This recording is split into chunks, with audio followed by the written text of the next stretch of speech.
రథసప్తమి పురాణ కథ ప్రతి ఒక్కళ్ళు తెలుసుకోవాలి. అదేంటంటే పురాణాల ప్రకారం రథసప్తమి వ్రత దినాన చాలా ప్రాముఖ్యత కలిగి ఉంటుంది.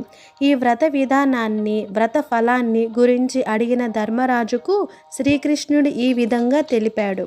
పూర్వకాలంలో కాంబోజ దేశమున యశోధర్ముడను రాజు ఉండేవాడు. అతనికి ఒక కుమారుడు ఉండేవాడు. ఆ కుమారుడు ఎప్పుడు వ్యాధుల బారిన పడేవాడు. తన కుమారునికి వ్యాధులకు కారణం ఏమిటో రాజు బ్రాహ్మణులను అడిగాడు. ఇప్పుడు బ్రాహ్మణులు, నీ కుమారుడు పూర్వజన్మమున పరమలోభి అయిన వైశ్యుడు. రథసప్తమి మహత్యము వలన నీకు జన్మించారు.